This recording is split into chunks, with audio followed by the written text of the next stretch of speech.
David, amazing meditation. Thank you.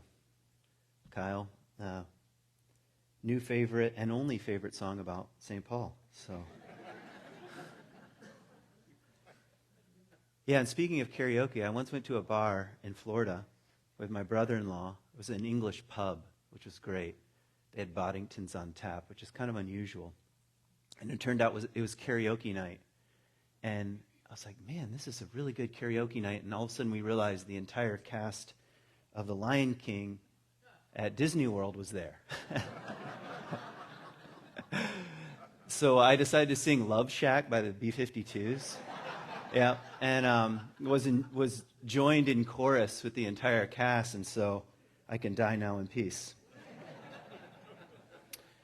Okay, so here's a line from Diane de Prima. She says, the war that matters is the war against the imagination.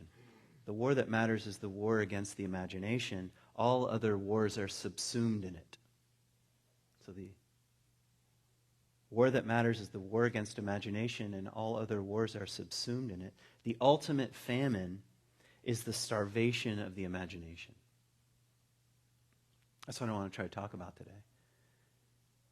We are in a series, Spirituality for the 21st Century. I want to talk about creativity. I want to talk about the Muse. I want to talk about imagination and intuition and the upwelling of the mysteries of the deep source here.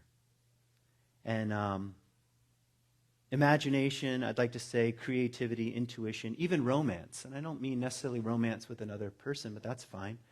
But romancing the world or being romanced by the world is part of what makes us wildly human. It's a dimension of our humanness. Creativity, imagination, intuition. It's not something that some people have. It's part of our deep humanity. It's part of our inheritance, if you will. And when creativity is shut down or diminished, and when our culture becomes like monolithic and one-dimensional, we're only half human. That's what I'd like to say. We're only half human. And we can feel that. We know what that feeling is. Like, it's a robotic feeling. It's an uncomfortable feeling. So, here's a list of some monolithic and one-dimensional expressions of our culture right now. So, Twitter tells us what's urgent. In case you don't know what to worry about, that's what Twitter is for. And also what's inflammatory. So whatever is inflammatory comes mostly free of charge on your phone. And it tells us what other people are saying and thinking and feeling. So in case you don't have anything to say or think or feel, you know what to do. Facebook gives us personas of someone's life. A persona is, of course, the Greek word for mask. That's what it is. No offense to those listening on Facebook or whatever, but it's a mask. It's a mask. And it traps us in a game of comparison. I can't help it. I'm like, oh, dang it, I guess I didn't go to Hawaii like so-and-so or whatever. It traps us in this game of comparison and envy and even hatred in a way. I've heard of people that will no longer be friends with someone because of what they posted on Facebook. So let me interpret that. They're no longer going to be friends with someone for what their persona, their fake persona, posted on a social media site. Okay. Politics right now is forcing us to be one-sided and one-dimensional and is creating an us versus them world. That's its full-time job. To keep us locked in an us versus them framework and dynamic. And it's really good at it. And it's actually quite addictive. And it's kind of fun, especially if you're on the right side. In fact, this is probably another talk for another time.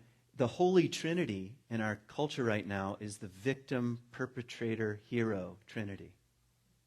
And they just float around. Who's the victim and who's the perpetrator and who's the hero? And it's very tasty. And in politics, it's the fuel that fuels politics and us versus them. Okay, and religion wants us to believe statements. Like, believe a statement. And defends statements and often has very little room for doubt or the good old-fashioned spirit, the wind, the breath, the newness. And this list is going to get long. It's going to get darker as we go here. The God we all worship is the God of the economy. You say, oh, not me. But it is. It's the God we worship. Think about it. I challenge you this week to think about the economy as a God and ask, what do I sacrifice to this God? What do we sacrifice to this God? Resources and even human beings and the souls of human beings. That's a line from the book of Revelation. That's also a good read at night. In case you want to get to your things on time, just read Revelation at night. Stay up and you'll be there. The economy is the God we worship, and we feed it with our resources. And it's a God because we look to it for meaning and for hope and for destiny. Okay, and pop culture tells us what to wear and who to love and who's in and who's out, who's cool and who's not. In fact, I love pop culture because for a few minutes, we get to really fall in love with someone who's very cool, and then we hope they trip up. And then when they do, we're like also delighted in that. Like, yes, finally. And the social police tell us what to say and what books to have and what words and books can't be in those books, and also what books can't be in front of children. On both sides, what language is no longer appropriate. And education is more interested in conformity, at least in my view. Education is more interested in conformity than exposing kids to dangerous things like ideas and authors and theories. We're getting them ready to be good consumers. Welcome to our education system. We'd rather have them be consumers than teach them how to think. Okay, psychology. Let's pick on everybody. Psychology worships the normative right now. Worships the normative and has defined for us what normative behavior is and treats human complexity with drugs so that we can be normal and we can just do normal things and keep us consuming. How would we know if we're normal? Well, if we're just doing normal things like consuming like everybody else and basically keeping our mouths shut. And they would rather keep us on the therapy couch with billable hours than out in the world with all of our dysfunctions. But whoever said our culture knows anything about what's truly functional, really. Okay, that's enough of that. What was I doing? Trying to describe the way in which our culture is monolithic and one-dimensional and only half human. And the modern world, I think, demands conformity.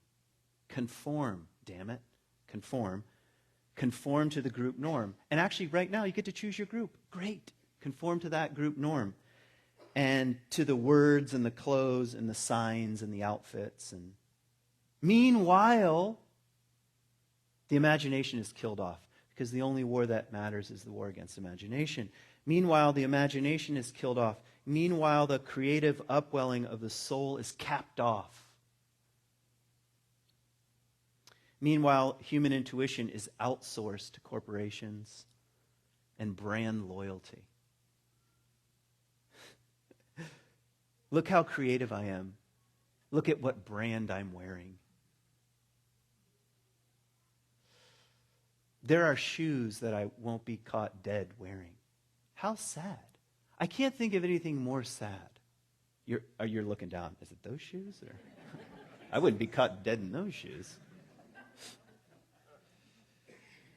Yeah, this is deep human intuition outsourced to corporations and brand loyalty. And meanwhile, the Muse is silenced. That's what I'd like to say, the Muse. I'll tell you what I think the Muse is here in a few moments, but we'll keep it loose now. And by the way, creativity is thought to be kind of a quaint and private hobby for some people. That's how, it's like, how cute, they're being creative. Or, yes, you should be creative. Like, have a journal, do a little painting on the side, but that's only for certain kinds of people. And instead of the very act of evolutionary fire, which is what I think it is, it's the act of, do you know how wildly creative it takes for a finch to, over time, adapt the shape of its beak for certain seeds? You think that's not creative? You think that's not an evolutionary fire, a sweeping of the Muse over time? I think it is. Or of revolutionary possibility, if you want to put it in cultural terms. The Muse cares about revolutionary possibilities. Okay, so here's what I want to say. You and I have a muse, a creative spark, everybody. Or you could put it in more transpersonal terms. Everyone has access to the muse, to deep resources that go beyond even sort of like your ordinary waking ideas and your persona. It's as much a part of, this is my claim, it's as much a part of your human wholeness as your DNA. Maybe it's the same thing. Maybe it's in your DNA. It's not like some people get a little sliver of it. I'm saying it's in your soul. It's in your DNA. It's in it's as much a part of you as your eye color or the sound of your voice. You ever listen to the sound of your own voice like on a recording and you're uncomfortable? Yeah, you're like, who the heck is that? Yeah, that's you. That's you. It's not just the source of creative ideas, the muse, though it can be that. It's much closer to the way you love the world. That's what I'd like to say. It's much closer to that. Like, how do you love the world? Or the way you inhabit the world, perhaps. Or the way you dance with the world. The way you sing harmony with the choir of reality. How do you sing harmony with the choir of reality? The same way the cast of The Lion King sings harmony with your bad rendition of the B-52s. Just being yourself in the world and joining the symphony of what's real. And it's sort of like, to discover the muse, is sort of like hearing your voice for the first time and bumping into it and being surprised about what you hear. Like Mary Oliver has that great line. She says,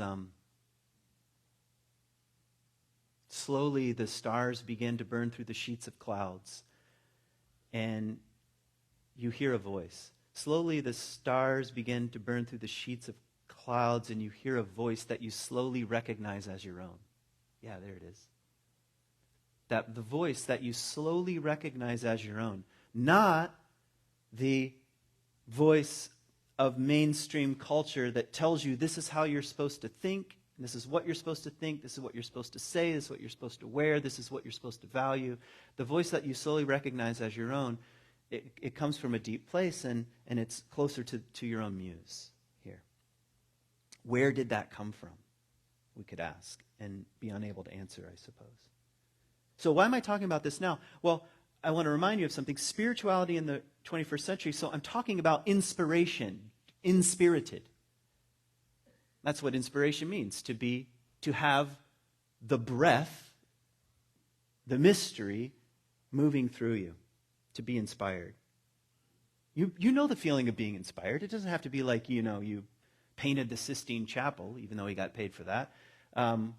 Just any kind of inspiration will do. Like, I think I'm going to plant tulips over here. Fine.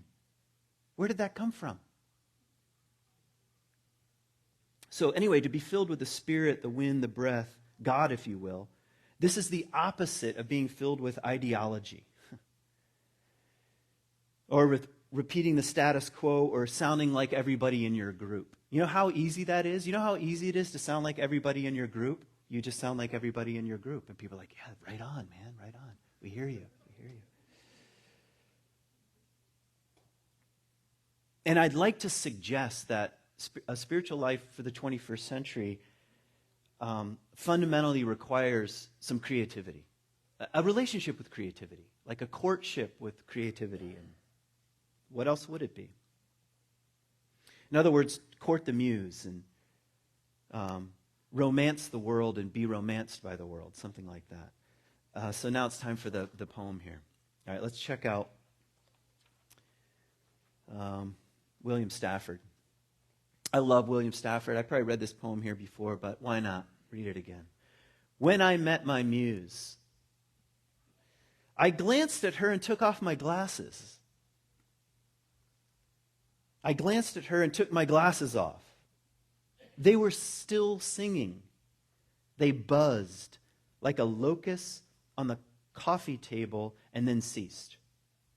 Her voice belled forth and the sunlight bent. I felt the ceiling arc and new nails up there took new grip on whatever they touched. I am your own way of looking at things, she said. When you allow me to live with you, every glance at the world around you will be a sort of salvation. And I took her hand.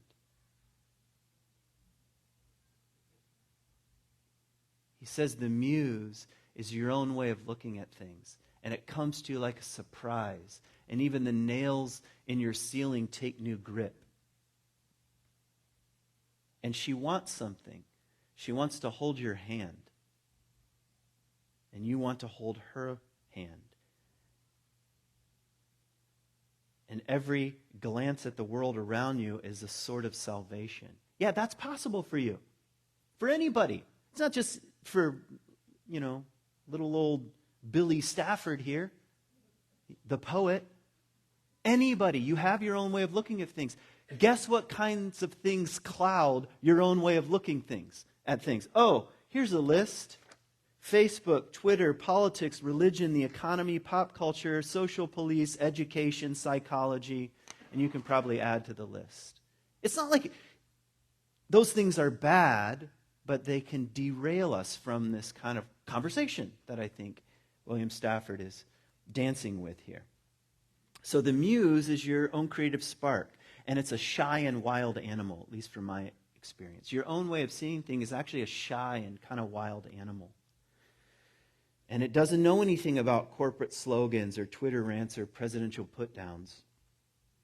Its language is born from a romance with the wild world and with questions that have no right to go away. That's a line from David White.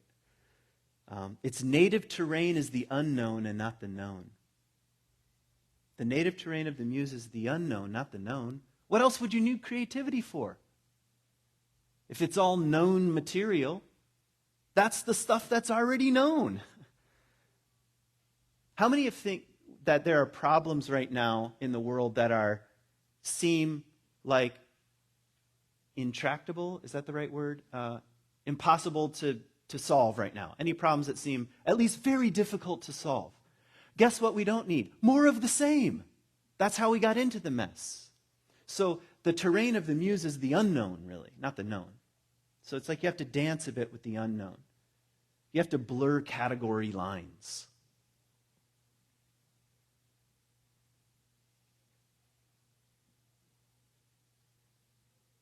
The ultimate famine is the starvation of the imagination. Now think about that as we educate our children. The ultimate famine is the starvation of imagination. And we're in a famine, I think. Did you know right now we have more to eat around the world than at any point in human history? Did you know that? In the 1960s, they were theorizing that by 2020, billions of people on the planet would be starving. Turned out to be the opposite. Did you know in the last 10 years, 1 billion people have been brought out of abject poverty? In the last 10 years, 1 billion people have been brought out of abject poverty. And that there are a lot of complex reasons for that. And if you're one of those people, you're glad about that. It's complex why that happened. And some of it is like words like capitalism and things like a global economy that have a dark side to it. But 1 billion people have been brought out of abject poverty. Less people are starving, and at the same time, what I'm suggesting is we're also starving in a different way. There's a kind of famine of imagination. especially in parts of the world where we have too much to eat. Okay, so I want to ask a question. All right, so how do we court the Muse? Let's just say, all right, Kent, we believe you. We need some imagination and Muse things, all right. How? How do we court the Muse? How do you order your life or disorder your life to be in relationship with the Muse? So first, some things that I'm going to suggest. You can say, well, you go first. All right, fair enough. Things not to do. So how about we stop courting corporations as our sources of meaning? Stop courting corporations. I think it's funny that our legal system calls corporations people. I mean, that's a legal definition of a corporation. It's just, I don't know, it just makes me laugh. It's like, but then that's the way we treat them. They're like people that give us meaning and we can have a relationship with them. So no wonder we did that. How about we stop courting ideologies? I'm not against ideas. We need ideas. But ideologies, isms, they're very monolithic. They're very tight. This and not that. How about we stop courting group norms? How about we stop courting the God of money? I'm not against money. How many of you need money? Oh, we all need money. Okay. But money as a God. I love when people say, I'm an atheist, I don't believe in God. But behaviorally, there's a big, massive God that we all worship. Not you, of course. I'm talking about other people. Okay. How about we fall silent from time to time and we go idle and we wander? How else are we going to start a relationship with the Muse? We take a walk. We listen to Bach. When was the last time you listened to Bach? Someone was like, oh, it was just this morning. Okay. How about we consult Shakespeare? Here's a Shakespearean line. The poet's eye in a fine frenzy rolling doth glance from heaven to earth. So the poet's eye in a fine frenzy rolling doth glance from heaven to earth and from earth to heaven. You have that eye. I'm not calling you a poet, but right now I'm calling you a poet. Let your eye glance from heaven to earth and earth to heaven, and it does roll around. Let it roll around. And imagination bodies forth the forms of things unknown. So imagination bodies forth forms of things unknown, like some shape making is taking place.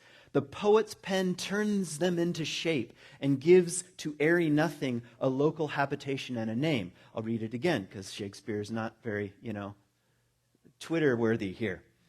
The poet's pen turns them to shape. You have a poet's pen. I'm not saying a pen, and sometimes I'm saying a pen. Your own way of looking at things, your imagination. The poet's pen turns them to shape, the unknown, and gives to airy nothing a local habitation and a name. It says, brings it together for a moment. There it is, like David's meditation.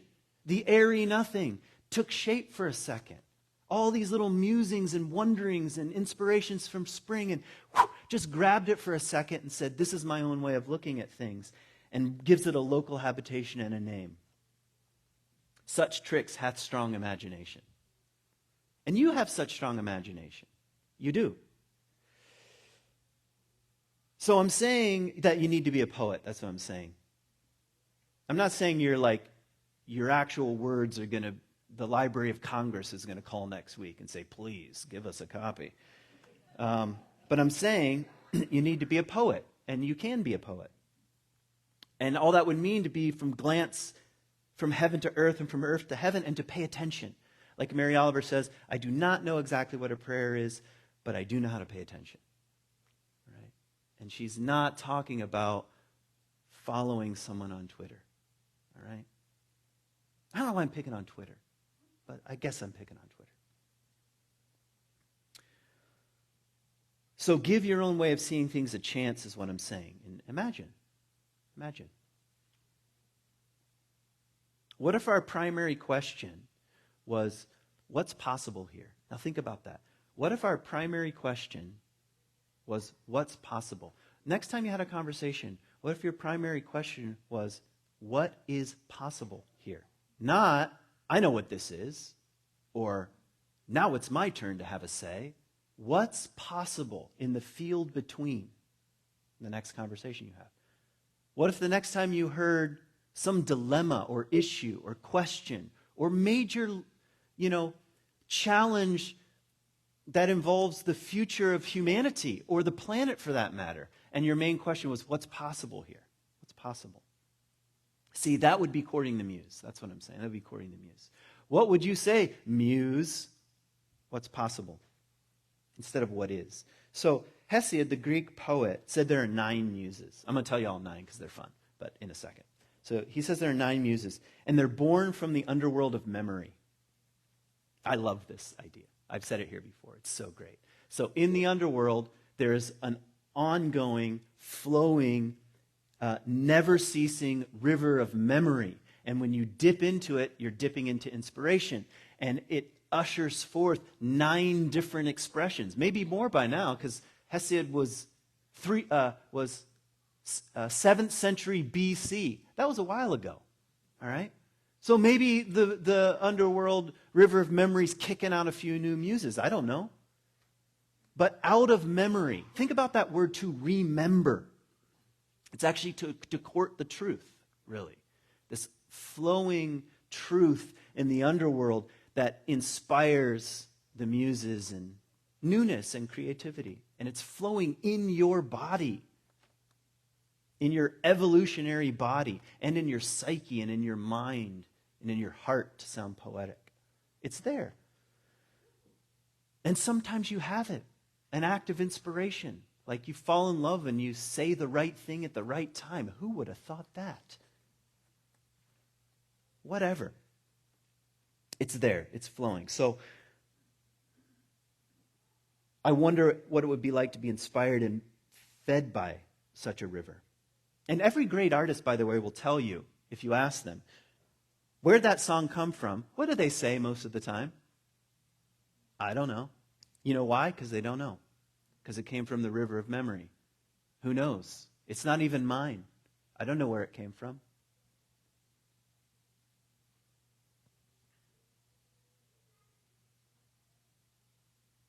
So poetically and mythically and actually, there's another source, it seems. And we need this river to flow again in the modern world, in my opinion. We need the river of memory, of remembering, to flow again in our world right now. We need inspiration. We need imagination. We need intuition. We need creativity. We need possibilities. We need them to flow. Think about words like music. Oh, here, what are words associated with the muse? Oh, music.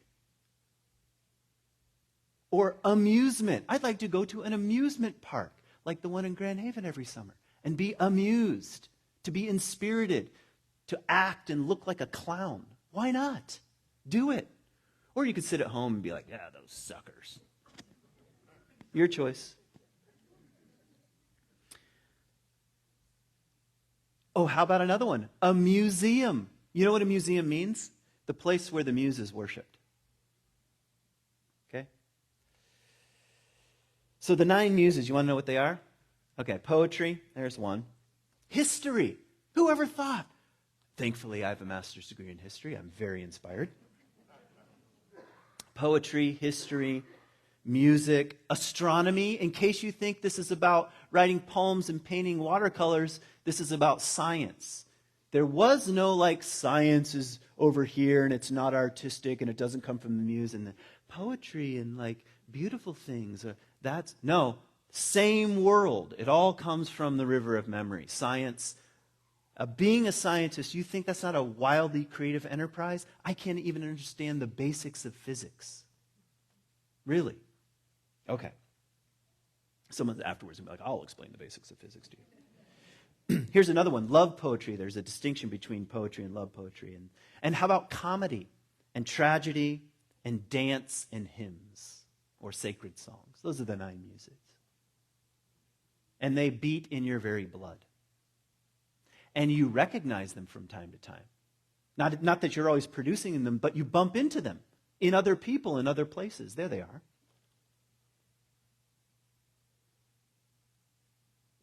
Okay, so there's a war against the muses, I'd like to suggest. For example, What would dance say about the war in Ukraine? How would poetry speak about artificial intelligence? What would love poetry say about earth care? What would comedy say about conformity? These are ways of courting the muse. No. We don't talk about the Ukraine from a dance perspective. We talk about it from the art of war. I don't mean the book. I meant, because that would be interesting now that I think about it. But I mean from the way wars are supposed to be waged. And that's our only calculation here. We need a dance-off. Okay, so here's my challenge. I got a bunch of challenges. Here, I'm going to end with some challenges. And I'm challenging myself. Believe me. Plus, you don't have to take me all that seriously. Let your muse speak to you. What's your own way of looking at the world? This is mine. Okay, here's my challenge. Next time you hear a problem or issue, be silent and see what happens. How else would you allow the upwelling of the deep river of memory? Next time you hear a problem or an issue, be silent and see what happens. Next conversation you're in, wait for the muse so that you can fall in love. Because the muse is a way of romancing the world and being romanced. So here I am in a conversation. I'm just going to wait around until I fall in love with this person. That would be a challenge. Okay. With some dilemma or impasse, consult your body's capacity to dance. By the way, the tasks are always going to be there. You have tasks. You've already thought of at least 5 tasks that you need to do while sitting here listening to me talk about the muse. So they're going to be there. So consult your body's capacity to dance next time you're faced with a dilemma or some sort of impasse. Okay, here's another challenge. Consult your dreams. Treat them as your own personal river of memory. I used to think, if someone told me, well, I make major life decisions based on dreams, I think, I'm not going to be your friend. Okay? But now I'm saying, I've changed my mind on that. Okay. Here's another one. Here's as a challenge. Try not to fill your head with cultural bullshit. Or corporate slogans, or party loyalty. In other words, conformity. Instead, go to a museum. I mean, not metaphorically. Go to a museum. Go worship the muses. See what human creativity has brought forth in the world. Maybe it will bring you to your knees. Maybe you'll cry. Maybe you'll be inspired. Who knows? Okay, here's another one. Imagine that the biggest challenges we face as human beings require imagination, and then submit to it. Okay, now I'll say it more simply. Be a kid. That's what I'm saying, be a kid. Yeah, just simply be a kid. Like that's the biggest challenge. Go be a kid. What do I mean? I mean imagine, I mean play, I mean dream, I mean daydream. Daydreaming is so fun. Draw for no reason. Decide to send old-fashioned letters to everyone you love and then everyone you hate. Old-fashioned ones, where you got to put a stamp and... Remember when you had to get the postage right? You're like, it's gone up 2 cents. Now they have forever stamps. So it's even easier. Go swimming. Go swimming. If you can swim. If you can't swim, learn to swim. Why not? Go swimming. Be a kid. Feed geese when you're not supposed to. Do not feed wild animals. Just be like, I don't care. Just feed some geese. I'll do whatever I want. Here's some ducks. Go ahead. See you next week.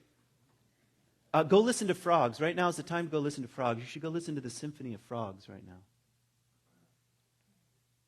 Here's another one. This is from Taylor Swift. Dance in the refrigerator light at night. Okay?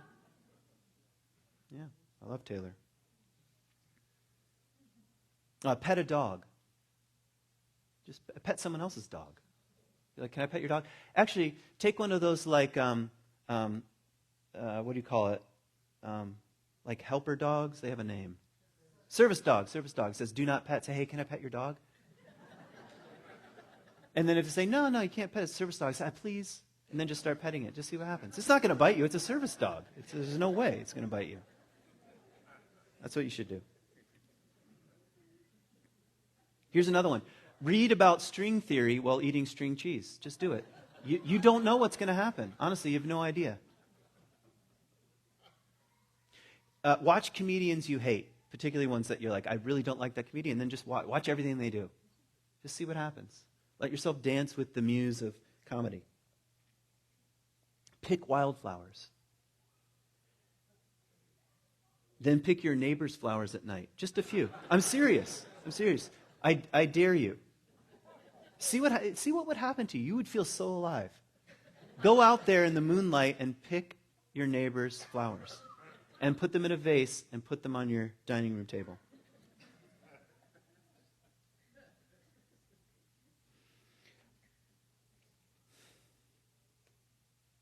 Yeah.